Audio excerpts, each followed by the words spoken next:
So our main topic today is TV streaming services by myself, Tom Kreuzer. If you can mute your audio, hopefully you're hearing my commands here, uh, and you can mute your audio and your video until the end of the presentation when we'll open it up for questions. If you want to ask a question, you can also use the chat. I'll look at the chat at the end of the presentation there. The handout is out on the PC Club website that was sent in the link for the meeting reminder. Usually we have Jim try and upload it to the chat section.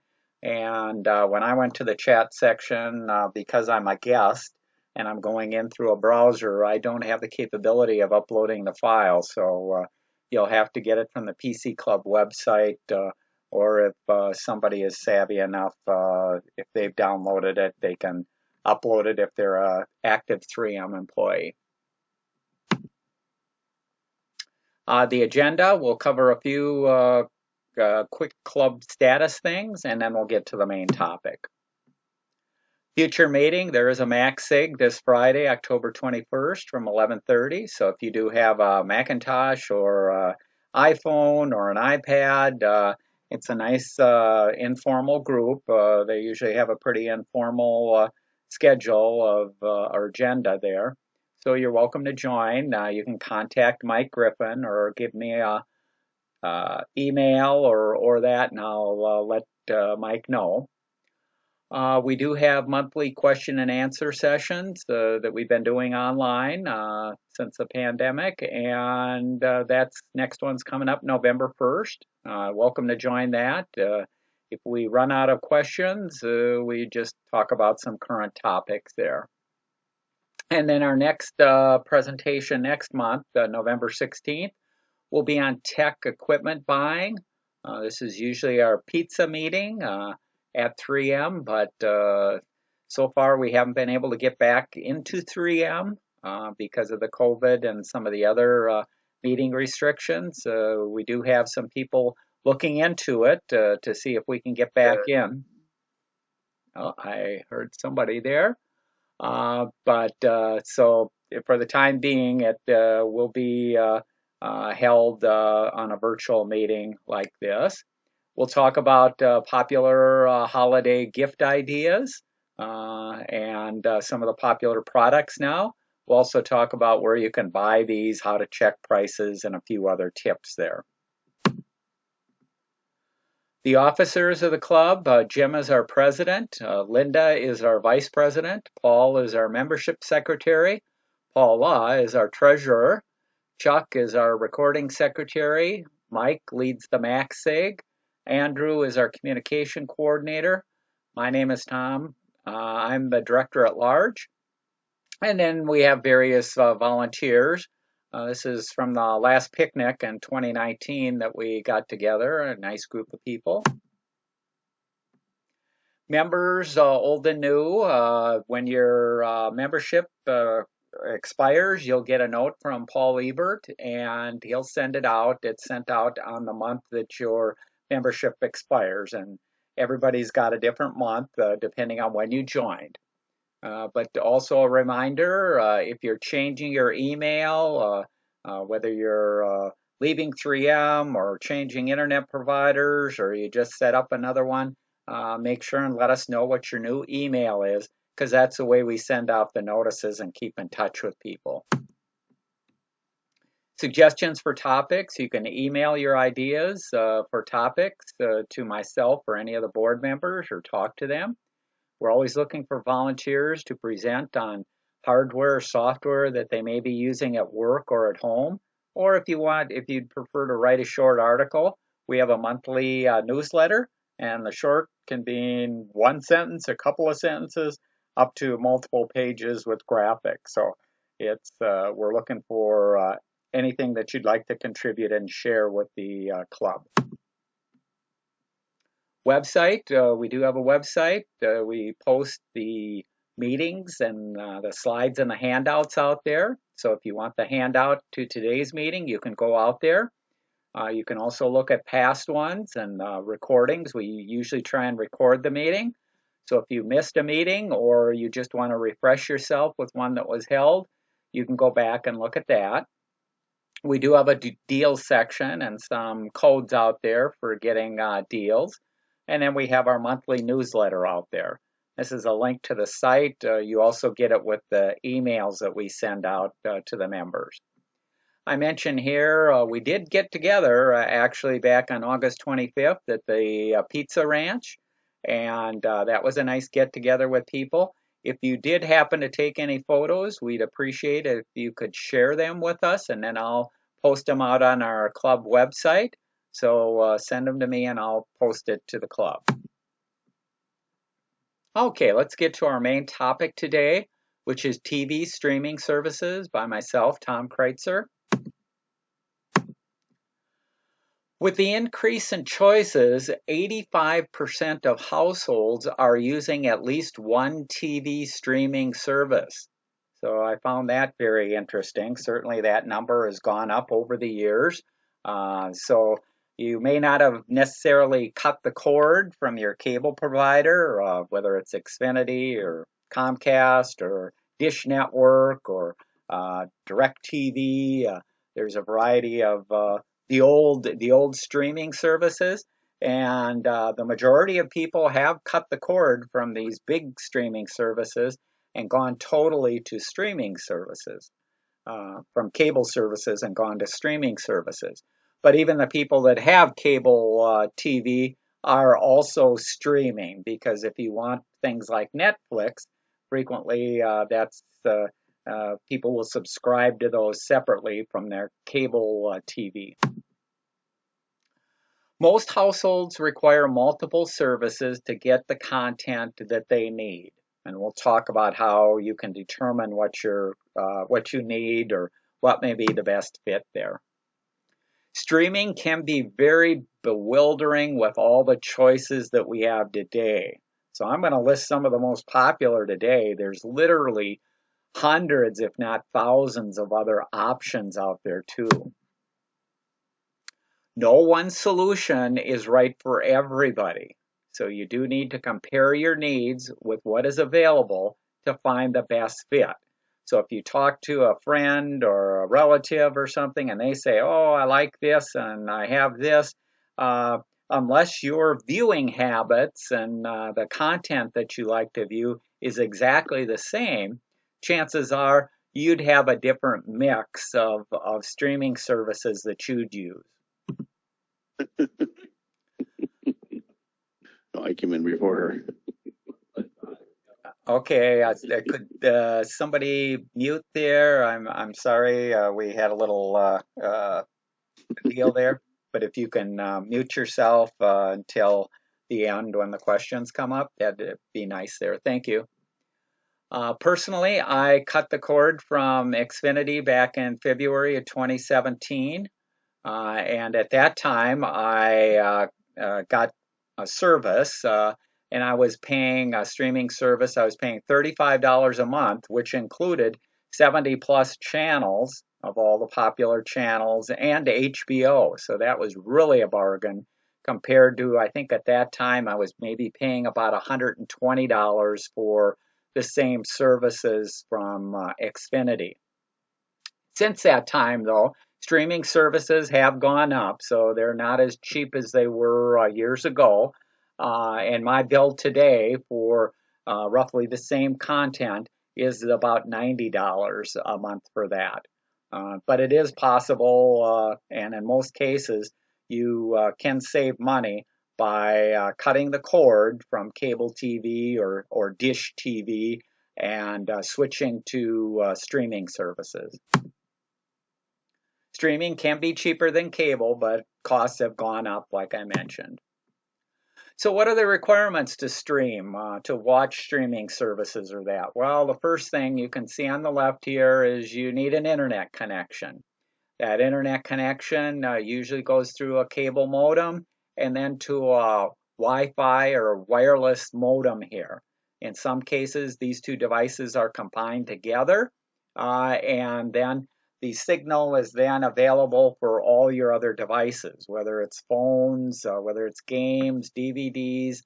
This is where we have TV, Apple TV, Roku's, boxes potentially connecting, cable and satellite, your TV, cameras, printers, laptops, and everything connects to your network. So that is a crucial part for you to be able to stream, is to have a high-speed internet connection, because you want to avoid buffering and you want to get the highest quality TV signal. So you may have a TV signal, but if it's not a high speed, you're not going to get as high a quality as the streaming service might be able to provide to your TV. As an example, the typical low end now is what's called 1K TV. That's 1080p TV, sometimes called that. That requires a minimum of internet of 5 megabits per second. If you want 4K TV, that requires 25 megabits per second. And there's a few things out there at 8K, and that requires 100 megabits per second. Now, all these numbers are per user per channel. So if you're a family and you may have 3 people watching 3 different channels, you can see where that bumps it up. So 3 people watching 4K content, and also you want to do maybe some other internet functions, you've got to have speed of at least 200 megabits per second. Otherwise, you're not going to get the highest quality, or you may have buffering watching the TV through the internet. You also need to have a fast Wi-Fi router. And usually what I recommend there is you need a strong signal to wherever your devices are going to be, and you should have the capability with your router of 802.11ax. And a lot of people have old modems. They have not upgraded their modems in the last few years. And just like phones and tablets and everything else, if it starts getting more than about 3 years or 5, especially 5 years old, you've got an ancient modem, and that should be upgraded. And now, in some cases, if you want the best performance, you can put in a wired Ethernet connection. That's going to provide you the fastest service and the best reliability. But unfortunately, a lot of people can't run an Ethernet connection to their TV or their streaming device. So in a lot of cases, they're relying on having a fast router, Wi-Fi router there. And I recommend people buy their modem and Wi-Fi router. So that's what we've got up here on the right-hand corner, a modem Wi-Fi router here. Because if you're getting your internet service from Comcast or from CenturyLink, you have the option of leasing the equipment or buying it. And I recommend that you buy it and then make sure that you upgrade it every 3 to 5 years. You'll save money over leasing it. In most cases, people pay for the Wi-Fi router in less than a year of what they're paying for leasing. So leasing is usually never a good deal if you're looking to save money there. And then I mentioned here, so you need that high-speed internet, you need that Wi-Fi router there, and then you need a device of some sort. Now that device can be a smart TV, and we talked about smart TVs back in February of 2021. So if you want more detail on that, go out to the website and look at that. But you can also watch streaming on your tablet, your smartphone, on a computer, or what's most popular, and we'll talk about next, TV devices, and we'll get into that next here. So if you have a smart TV, again, just like the Wi-Fi router on that, if it's more than 3 years old, chances are it doesn't have the capabilities to either show you the highest quality, run the apps, and give you as much performance. So because these smart TVs essentially have a little computer in them, the computer gets outdated and the computer in there doesn't have a whole lot of memory and a whole lot of smarts. So it's useful to be upgrading those. Or if you choose not to upgrade your TV, you purchase a new TV device. And like I mentioned, that's the most popular solution for people wanting to stream TV is to keep upgrading to new devices every 3 to 5 years there. So let's talk about those devices. And the number one seller for TV devices is Roku. And chances are you've heard of that before. Roku sells these boxes or connections for anywhere from $29 to $179. They have 9 different models. Now you may not be able to see too well here, but you can go out to the website and see some of the detail there. They're the most popular devices, and they support most of the services that we'll be talking about today. So that's what makes them popular. The quality of these devices varies. Some of them are just capable of 1K, others are capable of 4K, and a very few are capable of 8K there. So again, depending on what your needs are currently, you want to match it up with the knowledge that you should be replacing this device if your devices get to be 3 to 5 years old. So if you have an old Roku, chance you should be upgrading it. Okay, the second most popular TV device is from Google, and it's called a Chromecast. And they make 2 versions. One version is a 1K version, and that sells for $29. Comes in white. You cannot plug a Ethernet cable in there, so it's Wi-Fi only. And the remote supports voice remote. So that's the other, we'll talk about some features and some tips and stuff like that. Voice remote can make it easier to find the shows that you want because if you're having to scroll through menu after menu after menu with thousands of titles and things like that, voice can make it much, much easier to use. Google also has another version. The second version is a 4K version, and that lists at $49.99. You can find it on sale for $39. It comes in 3 different colors. Again, Wi-Fi only and voice remote. And maybe since we talked a little bit about the 1K, 4K business, I would not recommend buying a 1K TV streaming device now. I'd certainly, even if your TV is not capable of 4K, buy a 4K because chances are in the next 3 years or 5 years you will purchase a new TV that is capable of 4K, and you do want to have the higher quality there. Okay, the third most popular TV device is Amazon. Amazon makes a number of models here. You can see the different options here, anywhere from $19.99 up to $59. And they're particularly the best device if you have Amazon Prime TV. But again, you can see these Amazon Fire TVs. They don't even sell a 1K device anymore. All of these devices are capable of 4K. And again, some of them have a voice remote, some of them don't have a voice remote, and other features in there.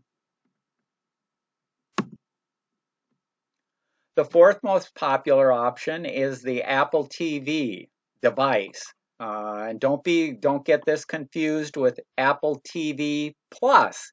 Apple TV Plus is the name of a streaming service that you can buy to watch movies and TV shows and stuff like that. The Apple TV without the plus is the device, and that device it is hooked into your TV there. They have all the models come with voice, so you have that, a rechargeable remote, and they support Wi-Fi and Ethernet connections. They currently sell a 1K version of the Apple TV with 32 gigabytes of memory for $149, and then a 4K either with a 32 or a 64, and those cost $179 or $199. Again, I wouldn't recommend buying a 1K. You certainly want the 4K.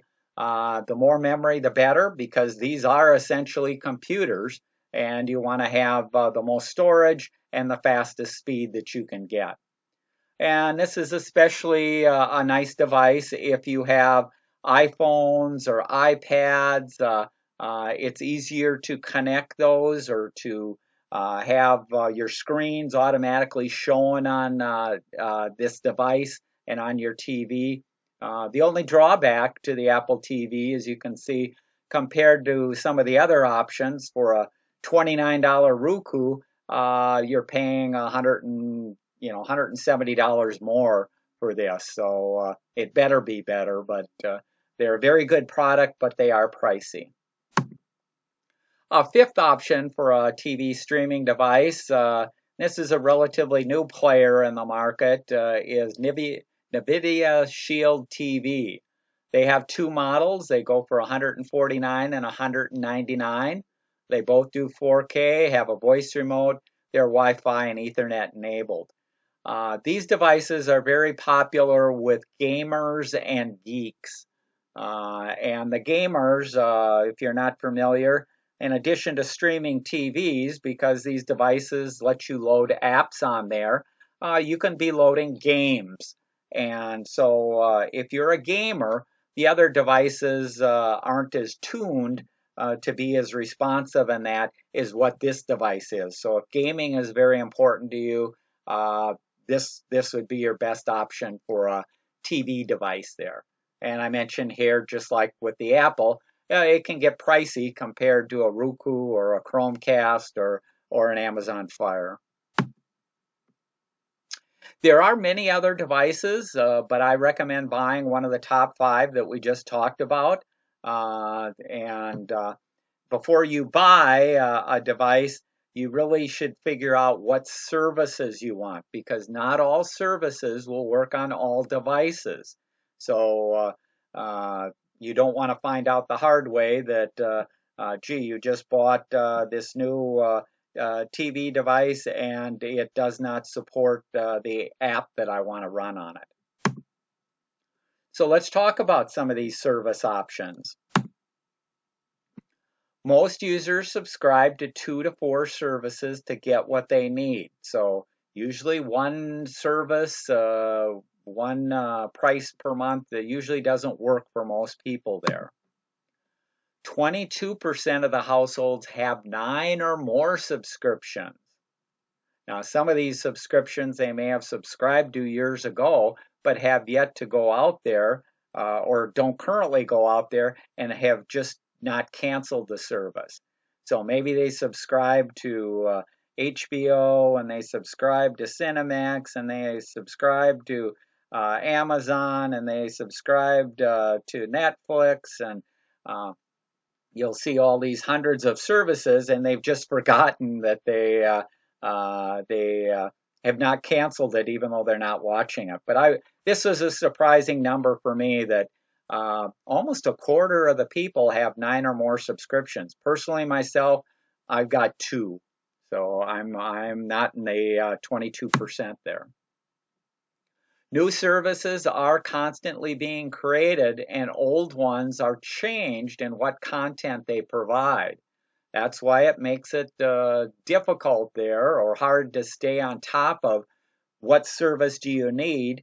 And then a new show comes out and it's only available on this streaming service. And so you do have to be a little flexible and understand what you need, really what you need.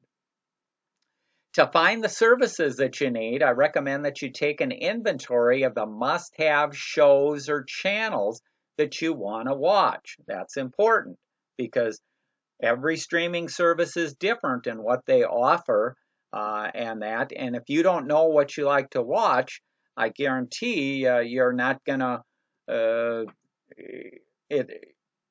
you're gonna have trouble figuring out what services to subscribe for. One of the ways that you can do that inventory is log your viewing for a month or two to see what you need.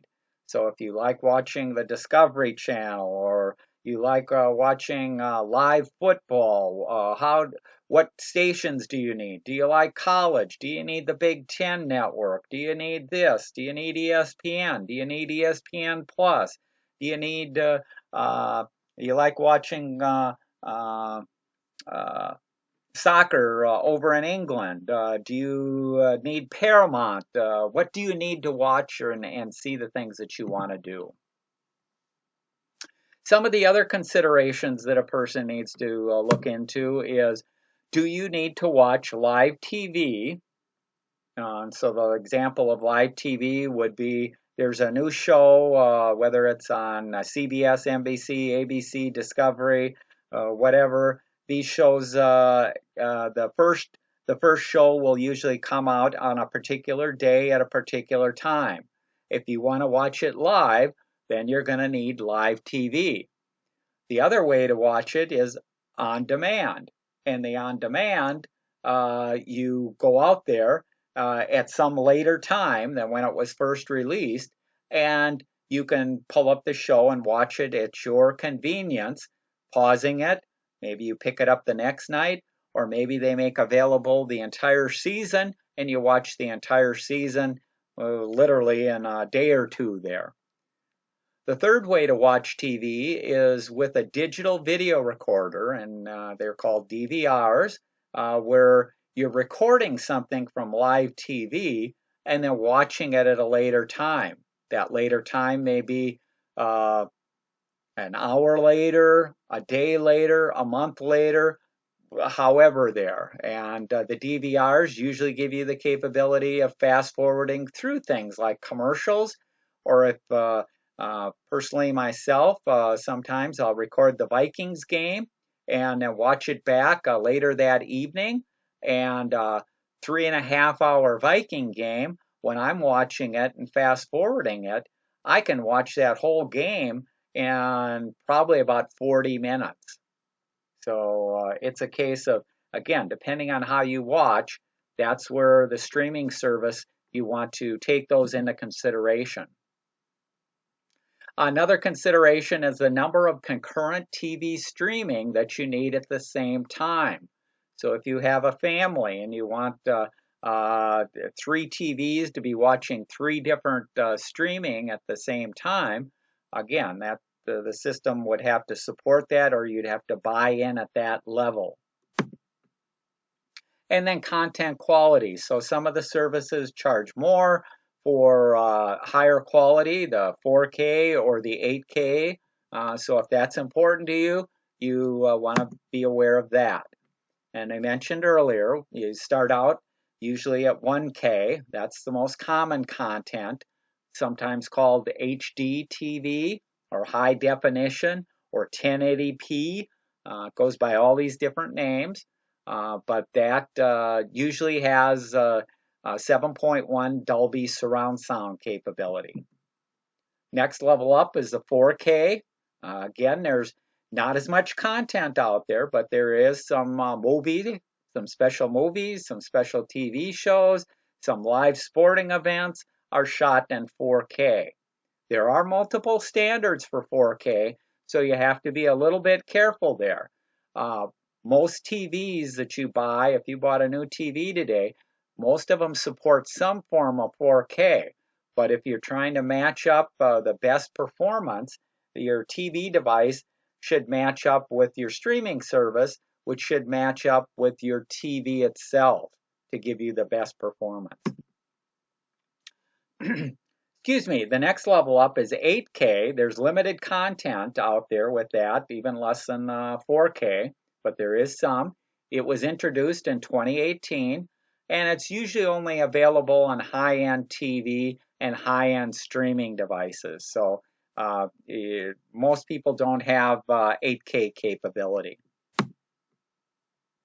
Also, you may have heard of in the past, the TV industry was trying to promote 3D. This turned out to be a kind of a novelty. There's very little content out there available in 3D, and there's very few TVs that are capable of showing 3D. It really never caught on. Okay, let's talk about the best live TV services. Well, the first best live TV service is local over-the-air broadcast of TV channels, and it's free. To get it, it requires a good indoor or outdoor antenna. They can cost anywhere from $20 to $100. I recommend if you buy an antenna to buy it locally so that you can try several different models. And if it doesn't give you the channels that you want, so if you start out with an indoor antenna and it only gives you 3 of the 6 channels that you really want, you may have to upgrade or go to an outdoor antenna. And outdoor antennas, again, you can get $20 antennas, or you can be spending upwards of $100 or at most $200 there. This option is very good for local and network news, live sports, primetime lineup, and more. I have that capability in addition to the streaming services that I have, but with a good outdoor antenna, I have a good outdoor antenna. I believe my outdoor antenna pulls in close to 70 channels. Now, probably about 20 to 30 of those channels are foreign language channels, buying channels, QVC, that kind of thing. Praise the Lord networks, 5 channels or 6 channels of that. So there's a lot of content that I certainly don't watch, but if you haven't checked out what's available on local over-the-air TV, the days of having a channel 4, a channel 2, a 4, a 5, a 9, and 11, each of these, the CBS, NBC, has multiple channels available there. So even if you just watch those, there's probably about 30 channels that you can watch. Public TV has, I believe, 6 local channels. So there's a lot of over-the-air stuff. Usually, if you're just going to hook it up to your TV with an antenna, you have no recording capability unless you buy another device. And there's devices out there. You may have heard of TiVo, or now there's the Amazon Fire TV Recast that lets you record. And that can be very handy there to record things like the Vikings games or multiple channels and things like that. So this is an option over the air. Another live TV service, popular TV services are, you have the professional leagues, the Major League Baseball, the NFL, the NBA, NHL. Each of them have their own different services that you can get. They can range in price from $3 a month to maybe $11, $12 a month. And they run their own services. They usually black out some local games. But with some of those packages, you're getting access to every game. So it isn't just one channel and one game, it's every game that's on. So if you're a true sports fanatic and want to watch all that, there's certainly streaming services out there for you. Same is true of ESPN Plus. That is usually an additional $10 a month. They have thousands of exclusive live sport events and channels. This is different than ESPN and ESPN HD or that you get on your cable or on some of the other streaming services. This is additional channels, and an example there would be like on a Saturday afternoon, you could maybe see 20 different college games or that being played. Another option is Fubo TV. That ranges from $70 to $100 a month. It offers the most comprehensive option for sports fans. It features the major broadcasting networks and their games, the National League's channels, and even some entertainment channels. Next, we'll talk about the major services that are with live TV, and these would be substitutions for if you're currently have Xfinity. These are the major contenders for that. Most of them do have a free trial, which is nice because you can try them out. You can see if it has what you want. There's no annual contract, and you can just pay by the month. So at the end of the month, just cancel it and switch to another service and try that if you want. All of these services offer different channels at different prices and plans. And that's where you have to check. And when we get to the tips, I'll mention some ways that you can check some of this stuff out. They usually do, these live TV services do support local channels. So if you don't want to go the antenna route, getting one of these services can give you the local channels. But when it gives you the local channels, it's just one channel 2 or one channel 4. It's not the 5 or 6 that you might get on over the air. Excuse me. So one option in the best live TV services is DirecTV Stream. They have plans that start at $70 and they go up to $150 a month. Even though it says DirecTV, it does not require a dish. It's you're coming through the internet. The basic plan starts at 75 channels. So you have your CNNs and your history and your Discovery and your TLC and all these things. It comes with a DVR. The DVR is limited, though, to 20 hours of saved recordings. And this is a service that actually I started with years ago. It's been renamed several times and bought by several companies over the years, but this is a service that I currently have. Another popular live TV service is Hulu Plus Live TV. That goes for $70 to $76 a month. It has 75 channels like Disney, ESPN. Nice thing about theirs is they have a DVR with unlimited storage. Philo is $25 a month. They do have 60 channels, lifestyle network channels, A&E, AMC, Food Network, HDTV, etc. And they also have a DVR. Sling TV, chances are you know somebody who may be a Sling user there. Their plans range from $35 to $50. They call them by color. So there's a orange plan, a blue plan, or if you want all of the channels, you buy both plans there. And the both plans would be $50 a month. And the DVR, you can record up to 50 hours. Excuse me, YouTube TV, $65 a month. You get 85 channels. It has the Big Ten Network and the NFL Network. And the DVR has unlimited storage. A lot of people have this option. But again, it doesn't have everything. Again, the channels vary. One of the things I'm considering switching to it, and I like the History Channel. Well, this doesn't have the History Channel. So if I want the History Channel and I subscribe for YouTube TV, do I then have to subscribe to Discovery Plus, which has the history content available? And then that's another $10 a month. So again, you have to compare all these different options. So let's talk next. That was the best live TV. Let's talk about on-demand services, the best paid on-demand services. Now, some of these have ads. They'll have a level with ads.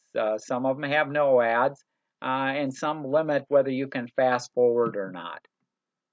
Some get their content the next day, or it may be up to 6 months after the show first aired. So let's say you miss an episode of Survivor on CBS. Some of them will get it the next day. Again, some of them it could be 6 months before they get it. Also, the number of past seasons or episodes vary from some services just have the current season to some have all of the seasons. So if you're like Friends, the Friends TV show, how many seasons do you want? And you'll see if you follow that over the years, it's been available on several different streaming services, and it'll be available for a year or two, and then it maybe moves to another streaming service and another streaming service. So again, everything, it gets complicated. Okay, another option is Amazon Prime Video. So if you have an Amazon Prime membership where you're paying $139 a year, you already have the ability to watch everything on the Amazon Prime Video. So if you do have a subscription and you aren't aware, certainly load the app on your TV device or your smart TV and start watching some of it. They have original series and they have some older HBO series.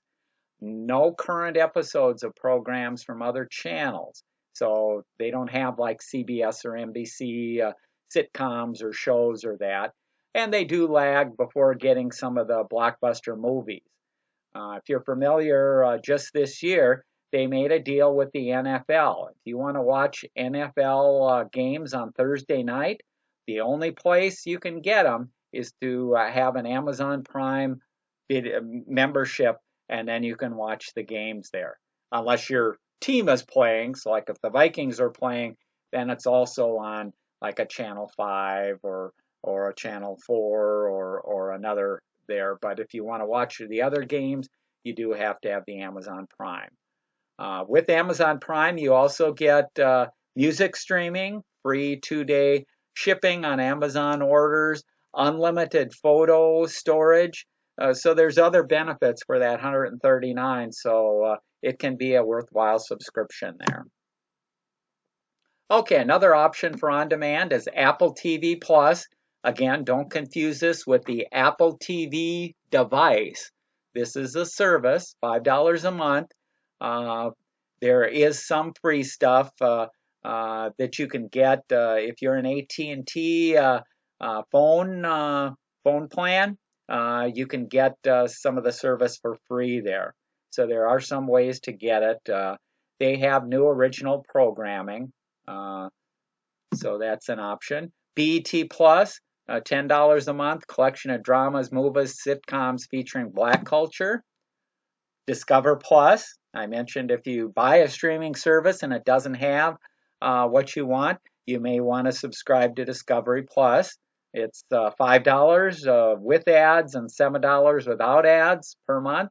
And you have shows from the Animal Planet, Discovery Channel, Food Network, HGTV, Investigation Discovery, and TLC. Disney Plus, $80 a year. Disney owns Marvel, National Geographic, Pixar, and the Star Wars franchise, and they provide thousands of movies, including things like Hamilton was available. Or for Star Wars, you had The Mandalorian. The only way you could watch The Mandalorian is to subscribe to Disney Plus. Another popular option, HBO Max. They recently came out with an ad version that you can get for $9.99 or $10 a month, or without ads, $15 a month. It contains a library of every HBO hit series, as well as original movies, documentaries, and major sporting events. Hulu. Excuse me. Hulu with ads, 7, without 13. Most of the shows are available the day after they're shown on live TV. This includes ABC, Fox, NBC, CBS, TBS, Discovery, TLC, USA, History, so different options there. Netflix, $11 for the HD on two streams, or $14 on 4 screens with 4K. You have movies, original series, new episodes, no current episodes of programs from other channels, though. So they don't have the ABC, NBC, CBS type stuff. And they lag before getting blockbuster movies. Paramount Plus, with ads, $5, without 10. Former CBS All Access. And shows from BET, CBS, Nickelodeon, Smithsonian. And they have a tie into the Paramount movies, so they get the movies there. Peacock Premium, $5 movie option, live sports, and next day access to NBC programming with ads, or $10 ad-free. Shows from MSNBC, NBC, along with original series. Showtime, $11. Hulu Fandango, $4 to $6 a month with some free, 20,000 titles. So those are some of the paid options. There's also tons of free streaming options, and let's look at those. They usually have ads. They're usually older content, usually no 4K content, and they may require you to set up a free account. So you have to register, but you aren't giving them a credit card and you aren't getting charged. Most TV brands like LG, Samsung, Vizio, Sony, TiVo, all have free TV streaming services also. If you're an AARP member, you have access to free content. Exclusive content for members includes a selection of on-demand, full-length films and documentaries. It's part of your AARP membership. Amazon Freevee. So this is a service provided by Amazon, owned by Amazon, with original and licensed programming, and it's free. So you can play it on any of the devices or most of the devices, and again, no cost there. It was previously called IMDb TV. Crackle. Crackle is a company owned by Chicken Soup for the Soul. The mainstream titles like old TV shows. Another option is called Free Movies, and that's at www.archive.org. It's a wealth of free video content, but you'll have to poke around to find stuff there. This is a very popular option in the country, Canopy and Hoopla. This is content that public libraries and universities have made available. You do need a library card. And your library has to subscribe to the service. Unfortunately, where I live, St. Paul is not currently a member, but if the county that you're in and your library has subscribed to it, you have access to 30,000 plus movies. PBS Passport. There's two levels there. There's one level that's free, so you don't have to be a member of PBS or pay anything. So you have access to content there. But if you are a member of PBS and you're at the level of at least a $60 a year sustaining member to PBS, you have access to the full PBS library of past and current shows there. An example there is a friend of mine told me about a show he saw on PBS, and it was called Solid State, and it went into the history of computing here in the state of Minnesota. So it was by our local PBS station produced, went into Control Data, Cray, all the major players, and how the computing industry in Minnesota evolved. And he recommended that I watch it. Well, I went out to PBS Passport and was able to watch it. But I also saw out on PBS Passport that it was actually a series, and they have a total of 6 episodes on the history of computing. So if you're interested in that, highly recommend load the PBS Passport app or watch the free content there.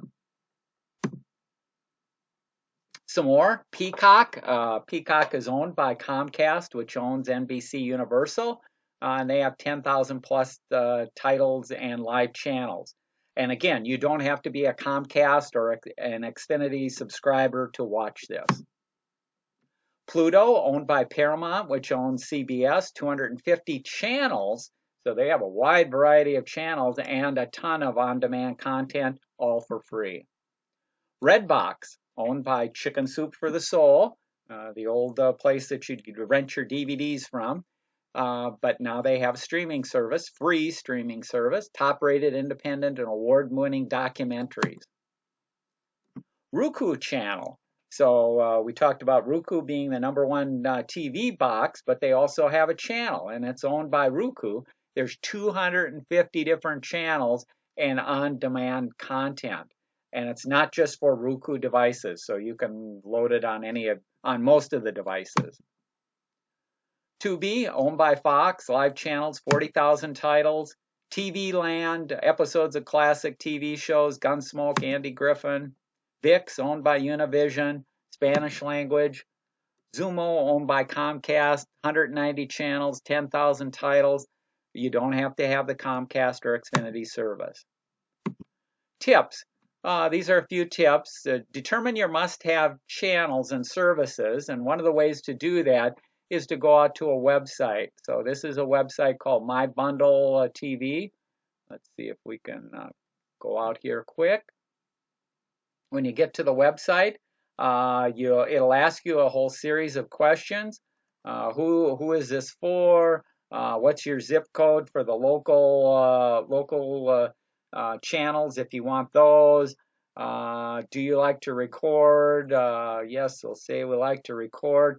Do you currently have any of these? Maybe it'll say we have Netflix. And then, are you streaming anything now? Well, we'll say no. Do you have live sports important to you? Yeah, we'll do that. Then it lists all these channels, and you go through and you check the channels that you watch and that you want to make sure that you have. And after you pick the channels that you must have, let's go here. It wants your email. You don't have to give it your email. I can just see the results here. And then it'll go through and it'll make recommendations for you. So here it's saying Sling, the Sling Blue. It does have all the channels that I wanted. I can get it for $35 a month. And then it has some other options that you can add in. And so it'll go through and list or recommend some of the services based on what you're watching. The other thing that you can do is this other link I put in here. If I click on this and go out here, this talks about comparing the different streaming services and looking at the top 100 channels. So if we go in here, let me close that. So let's go in here. Let me close that again. So if we go in here, it gives me kind of a breakdown of the different channels. And actually, you can go out to a spreadsheet. I find it easier to look at the spreadsheet. And this is a spreadsheet listing all the different channels, the 100 most popular channels, and if these different streaming services, what they support, if they support it, if they don't support it, if it costs extra dollars. And it goes through A to Z of hundreds of channels there. So it's a nice tool to help you figure out what service might be the best for you. The other thing that people do, if you've been using services for a while, is a function called service hopping. These services don't charge for installation or starting or canceling the service. So you subscribe for a month, watch what you want, and then cancel.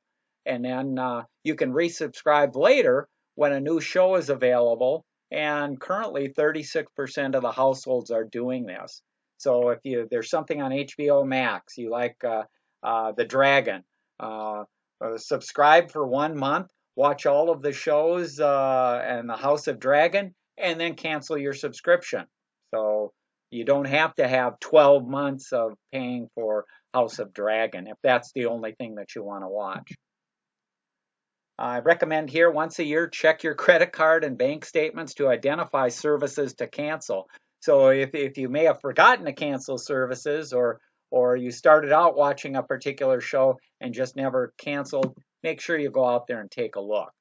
Some of the services offer a cheaper tier with commercials. The services, like we mentioned, limit the number of active connections at any one time. So some of them it's 2, some of them it's 4, some of them it's 6, or unlimited. If you have a cell phone plan or you recently bought a phone or a tablet, you may get some free services. Check that out. Before you buy any hardware device, make sure it supports the services that you need. You may need multiple devices. So some people have a Roku and an Apple TV device. So you can do that. Devices with voice remotes are easier to search and find content. DVRs are very handy. They allow you to record. And the content is stored in the cloud, usually a limited number of hours can be kept and for how long they kept. They vary on how easy it is to select the shows and the options to record. Most let you skip past ads. They vary on how easy they are to use. DirecTV, I get 20 hours for 30 days. I could pay an extra $10 a month and get 100 hours for 90 days. These are some sample streaming styles and the cost.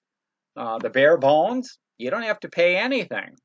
If you have over-the-air TV, you get that for free. You watch some of the free streaming services that we just talked about for free. Doesn't cost you a thing to watch it. Bargain Hunter, $25 a month. You get your free TV channels, ad-supported, and then maybe you subscribe to Philo for $25. Movie Lover, $54. You get Amazon Prime, Netflix, Criterion, Fandor, Disney, and Canopy. Have it all. YouTube, Apple TV Plus, HBO Max, Netflix, Paramount, $111. Sports Fanatic, DirecTV Stream, Amazon Prime, NFL. So there's options there. Here I list a few. I always like how unbiased CNET is and PC Magazine. And this is links to where they're comparing some of the services and what's available. Okay, kind of went through that pretty fast. Let's open it up for questions, and I'll see if I can stop sharing here, if I can get there. And we'll check the chat to see, where are we here? Let me go here and let me share my screen.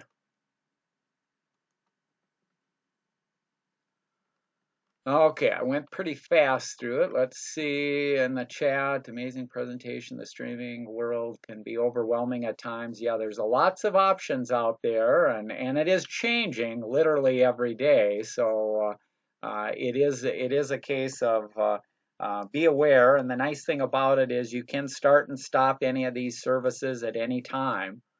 So if you're not sure what you have, you can try it and watch what you want, or like I say, if you like House of Dragons, subscribe for a month and then cancel it. You don't have to pay for 12 months there. Okay, Steve asks, do all devices allow to continue a show on different TV locations? For the on-demand stuff, I assume that's what you're talking about, because if it's live TV, obviously if you connect to another TV, you pick up it live there. But if it's on demand, yes, you can go from one device to another. So I could start out watching something, let's say on my phone, and then when I got home, I could start watching it on a TV in the basement or in the living room, and then later in the evening, if I went up to my bedroom, I could watch it on my bedroom. So you can change between there. When you record stuff on DVR, those DVRs are up in the cloud. So again, you can watch it on any device at any time you want there.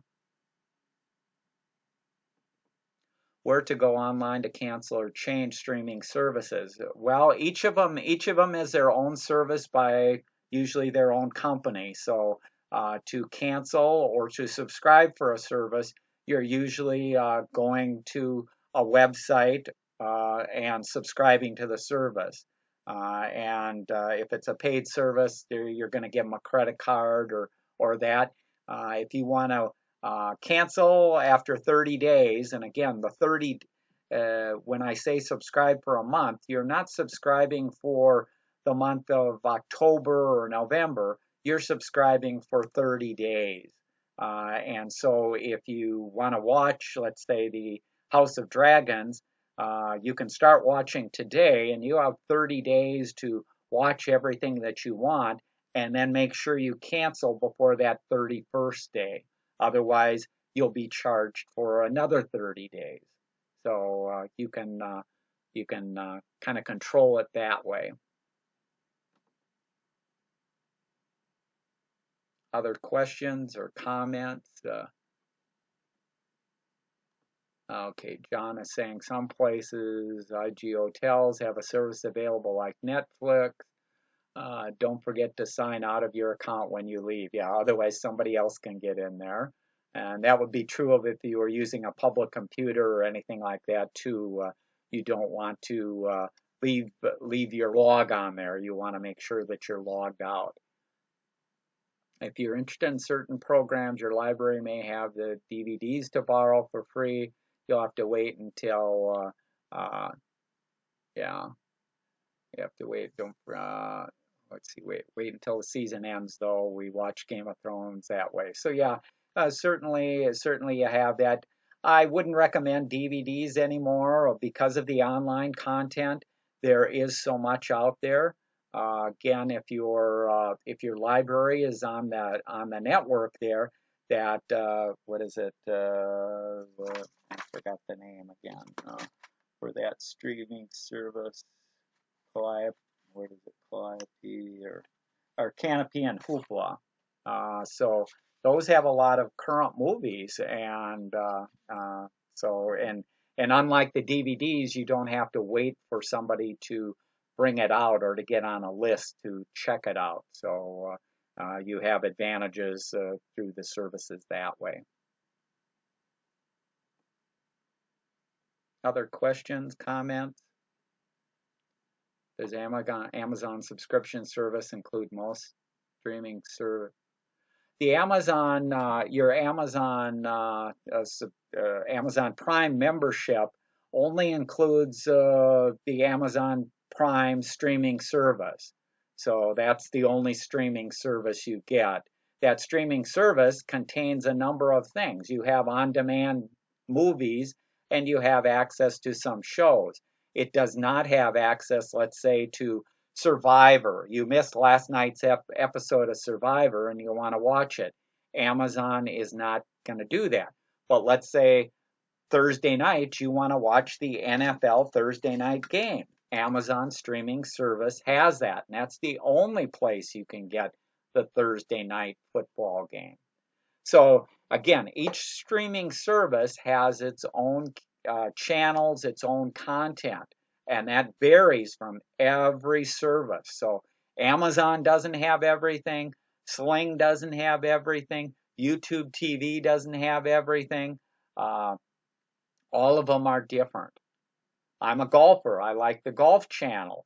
Well, if you look at that spreadsheet or if you fill out the online deal, it'll tell you which services will have the Golf Channel. It's not available on all live TV streaming services.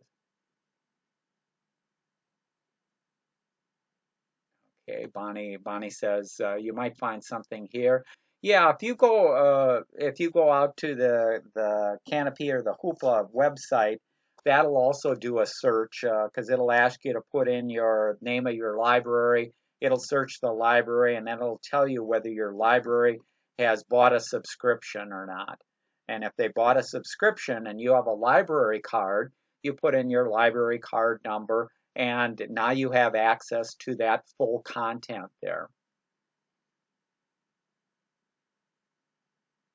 Yeah, and like John says, Amazon Prime membership does not include all the films available on Amazon. So Amazon is selling DVDs and selling content.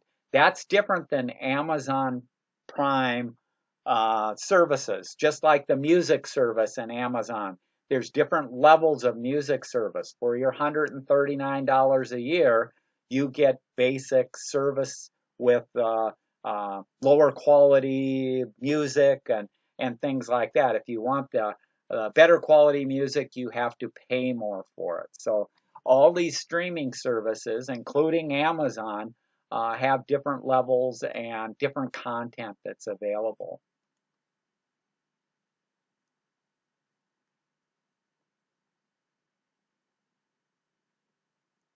Yeah, so Steve is asking, so you can't subscribe to Paramount Plus on the Amazon subscription. Some services do have affiliations with others, but most people individually subscribe because usually there is no advantage to that. So if you require 4 streaming services, you go out and create 4 accounts with these 4 services, and you give them your credit card, and they're billed individually the 4 different services. That way, at any time, if you decide to only watch, let's say Paramount Plus, you only want to or only watch it for 2 months or something, and that you cancel it at any time and resubscribe maybe in 6 months or 9 months when there's something on there that you want to watch. Okay, any other questions?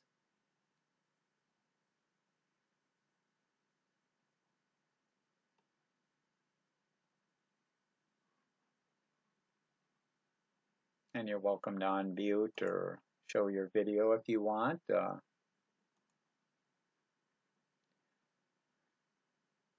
And because you can start some of these and just pay for 1 month, again, you can try them out. Some come with a free trial for 10 days or 5 days or a month. Some of them are upwards of a month. So you can try them out and see what works there.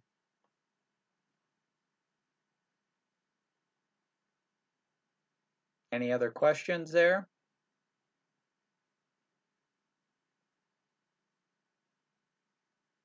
And if you do have any other questions, you can email me, or we will have in November, we will have the question and answer. But hopefully gave you a few tips there, and try them out. And if you want to write an article for our newsletter on your experience or what you like, or how you're doing it, that'd be great. You can send it to myself or any of the other board members, and we'd appreciate it.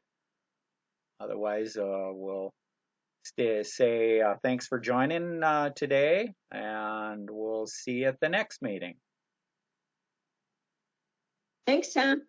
You're welcome. Thanks, Tom. Yeah, thanks a lot. Thanks for joining. Thank you.